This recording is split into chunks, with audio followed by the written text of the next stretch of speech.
I've played a video game, and the chances are so have you.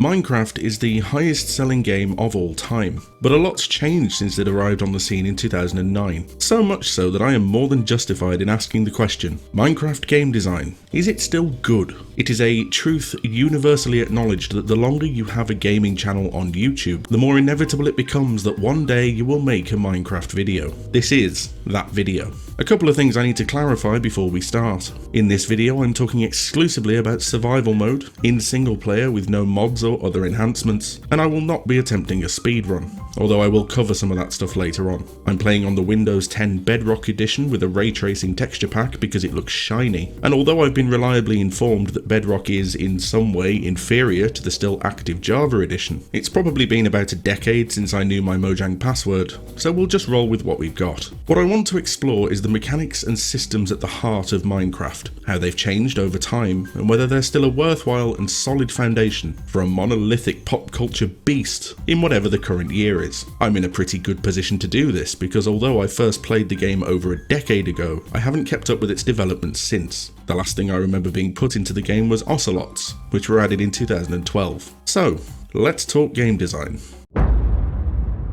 You start with nothing, dropped into a random biome in this hostile and confusing foreign world, with just your fists and your wits. Time to get to work. All you can do is punch, and when you do, something will happen. Punch the dirt enough and it'll vanish. There was dirt, now there isn't. You have immediately changed the landscape of this world through nothing but your own direct action, and for that you were rewarded with, well, dirt. You have learned basically immediately that almost all of your actions have consequences, especially since your actions are punching. Ever heard the phrase, when all you have is a hammer, everything looks like a nail? All you have in Minecraft is a punch, and everything needs a punching. What this does is immediately introduce the concept of we're all used to the idea of rewarding the player for positive performance. Rewards validate and reinforce what the player is being asked to do, because it's what the designer wants them to do. What Minecraft does, to an extreme extent that most of its imitators and inspired derivatives don't quite reach, is offer material rewards for almost every action that the player can take. Punch the dirt and you get dirt. Punch down a tree and you get some wood. Punch the beach, get some sand. Punch a flower, get a flower. Punch a sheep, feel like a monster, but also get wool. All of these actions give you tangible material rewards that will feed into another loop that we'll talk about later. But the Microreward Loop isn't just about rewarding you with things, it's also about rewarding you with a feeling. Stay with me because this is going to sound ridiculous, but during this playthrough I lost hours of my life to hollowing out a flat mine with a pickaxe. Just cutting down walls in a square shape. I'm going to need you to pop down to the comments section and let me know if you've ever done the same thing, because I'm interested to see how many people have found themselves becoming actual miners for hours at a time without realising how much time they're spending on it. And the reason for this wasn't the cobblestone that you received for doing it. It wasn't even really needing to expand to try and find diamond ore. It was, if I'm honest, the popping noise. When you pick something up, which is automatic if you're standing close enough, you get a little pop noise. There's a variety of them, which are all just the same noise, slightly pitch shifted to give subtly different tones. And the speed at which you mine will inevitably impact the tempo of the popping noise. It's an example of that great game design fundamental, juice. The pop noise is, to me, a pleasing sensation. More of that at a greater speed is even more pleasing. So doing it over and over again just by itself is a satisfying and rewarding action. It's a little bit like popping bubble wrap. You also get little particle fragments of the block you mined flying out in front of your face for a little added extra visual flair, and that consequence we already touched upon of the world actively changing shape because of your direct interference. And all of that is built into the most basic and obvious action that you'll be doing over and over again for hours and hours and hours and hours. So from that we can see how Minecraft immediately engages the player with second by second rewards in its basic gameplay, both material and emotional. I'm not trying to imply that I'm emotionally connected to mining a wall, I just couldn't think of a better word for satisfying. But as rewarding as all that is,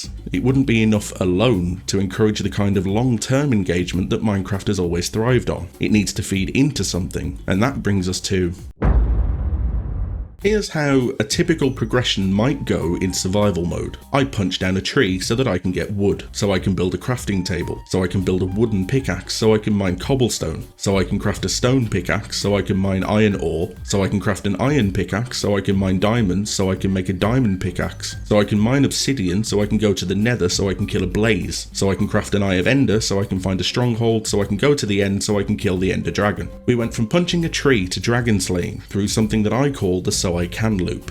Every action that you take in Minecraft moves you forward in that loop, whether you're aware of it or not. This means that while you're engaged in the moment-to-moment reward loop that we've already talked about, you're also making progress towards something else. Anything else, really. It doesn't have to be going to the end and killing the Ender Dragon, but we'll talk more about that later. I mentioned how the reward loop isn't necessarily as well represented in the games that Minecraft inspired, but the So I Can loop will be much more familiar to you. Games like Stardew Valley and Animal Crossing are built upon it, with clear goals that stagger and overlap your progress to keep you engaged in what you're doing by offering you something you'll want to do or achieve later on. You're clearing space, gaining experience, gathering resources, building and fortifying your base. Every reward loop feeds into these long-term loops of progress, which helps to make Minecraft an engaging game not just at the time that you're actually playing it, but at the next time that you'll want to come back and play it. What helps push these loops along is something else that Minecraft might still do to this day better than anything else on the market.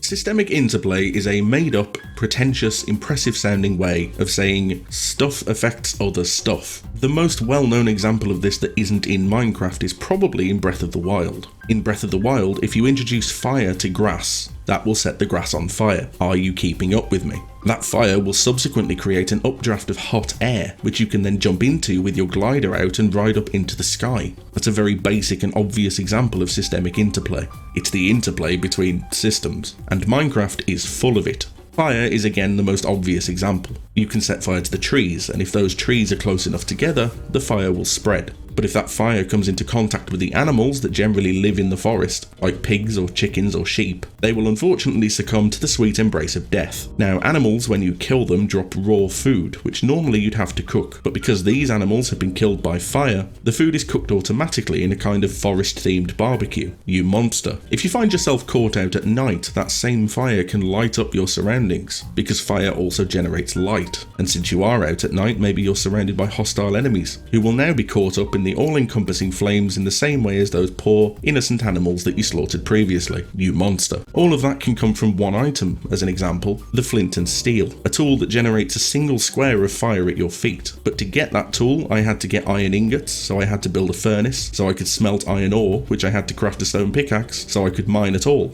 And so you see how all of these loops come together and everything interplays with each other. The micro-level gameplay loops push you forward to utilising and mastering the systemic interplay of the world, which is a very pretentious way of saying you put in the work to do cool things. In fact, one of the key points of progression in survival mode is tied directly to this systemic interaction. To get to the Nether, an entirely separate and massive plane of existence that has its own rules and resources, buildings, mobs, enemies, that sort of thing, you need to build a portal, and that portal has to be built from a material called obsidian. Obsidian does not occur naturally, it doesn't grow and it can't be crafted. The only way to harvest obsidian is to introduce water to lava. If you do that, the resulting output is obsidian, an incredibly important resource that happens only because two systems interact in a certain way. Little side note here, obsidian can only be mined with a diamond pickaxe. Diamond is the rarest ore in the game, so to get to that point, you'll have needed to engage in the loops already. Just one more reason to make progress. But progress towards what? We've already mentioned going to the end and fighting the Ender Dragon, but is that the only reason to engage with all of these complex systems? Well, no.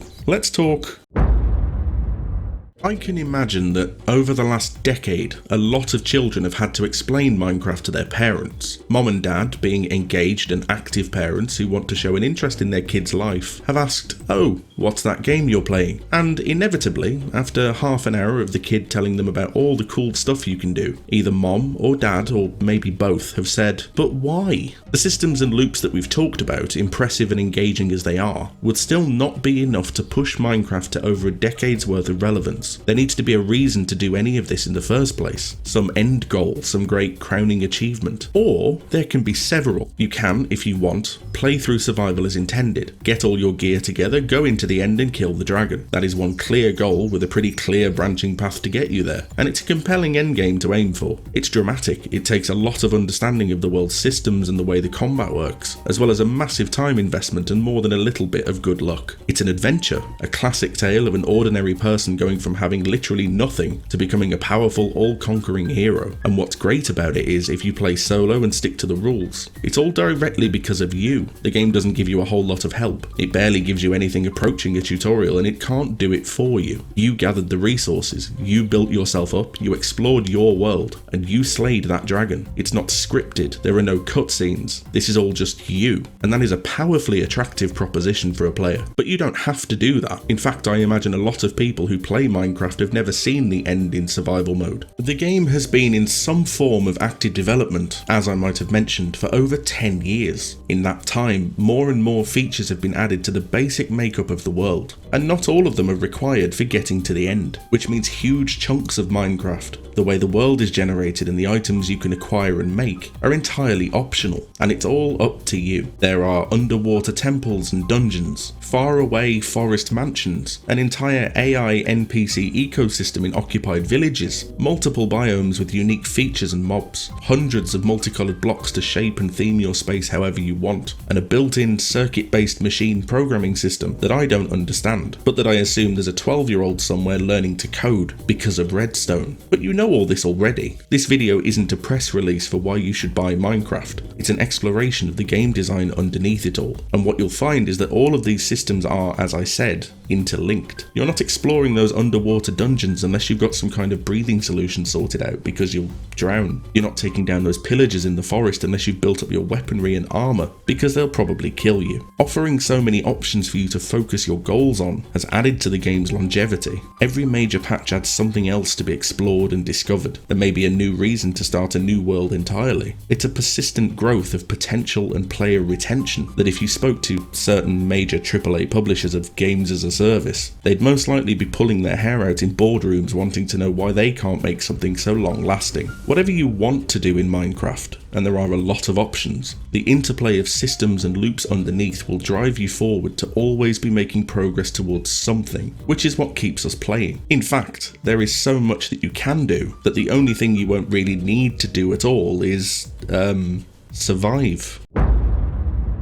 There's a reason that this video is titled the way that it is, and it's not just because I love a bit of clickbait, although I clearly do. Like I said before, I first played Minecraft a very long time ago because I'm an old man. Back then, survival really did mean survival, and it really was good design. You had to manage your resources well, and the people who were around in those days will inevitably tell you their stories of the first night, of digging into a wall or building a little dirt box with a hole in it, and nervously waiting for the sun to rise while zombies moaned and spiders made their little squishy noises outside. It was compelling and sometimes utterly terrifying. The way the food system worked was a lot harsher. The enemies were more frequent, more aggressive and quicker, and you couldn't just skip the dangerous nighttime altogether by sleeping in a bed. Now, I won't go too far into this because there's a video I'd like to point you to on this very topic by somebody else. Go and watch that, obviously after watching the rest of this video, liking and subscribing and leaving a comment, of course, and you'll see all the changes over the years that have stripped Minecraft of its dangerous, challenging and undeniably engaging survival gameplay. That video concludes by saying that survival these days should be renamed something like Conquest instead, since the focus is now on dominating the landscape, crushing the biomes under your heel and becoming the undisputed champion of your own Minecraft world. I sort of disagree. I do agree that survival should probably be renamed, but I think a more appropriate name would be Discovery, because I also think the difficulty that survival mode used to have actually hasn't been stripped away. It's just moved.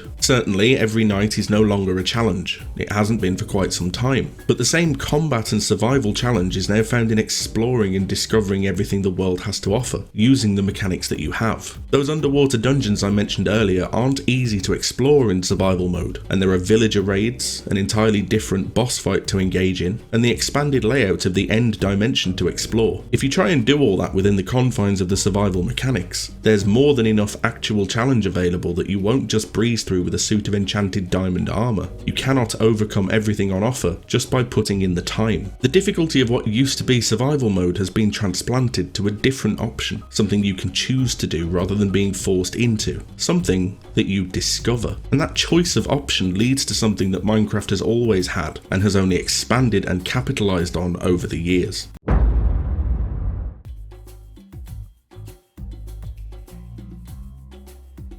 When Minecraft first found its meteoric rise to fame, you couldn't move in game design circles for quite some time without bumping into the concept of the Emergent Narrative. This is the idea that whatever the player does creates a story that is individual to that player. The narrative emerges from the world, its systems, and the player's interaction with it. Basically, stuff would happen as you're playing that would be personal and impressive to you. Maybe you were carrying your prized diamond pickaxe down to your bottom level cavern to mine your semi-naturally formed obsidian, and a creeper appeared out of nowhere, blowing you up and dropping your beloved pickaxe into the lava. That's not an experience you're likely to forget, and it happened organically because of how the systems interact with each other. The potential for an emergent narrative has actually increased as the features have gone up. Just because the more settings and systems you have, the greater the possibility that something interesting and personal is going to happen. But that's not really the important part. As it turns out, emergent narrative didn't by itself become the new trend that so many beard-stroking, article-writing armchair developers expected it to be. No, what really helped this idea achieve its potential was, obviously, me. Alright, not me specifically, but what I'm doing now and what you're watching. YouTube and content creation. Like I mentioned semi-sarcastically at the beginning of the video, the longer you have a gaming channel on YouTube, the closer the probability of making a Minecraft video gets to 1. But there is a very good reason, and it's not just that Minecraft is on trend. That emergent narrative idea and the variety and interactivity of the systems in Minecraft is probably accidentally perfectly suited to a spectator experience. It's a system with so much possibility of interesting things just happening automatically, and if you couple that with someone who understands how to weave a good narrative with charisma and a bit of video editing skill, you get a wave of people who can capitalize on Minecraft's extensive and seemingly never-ending potential to create entertaining content. I know content that centers around Minecraft has a certain questionable quality to it, with more than its share of controversy,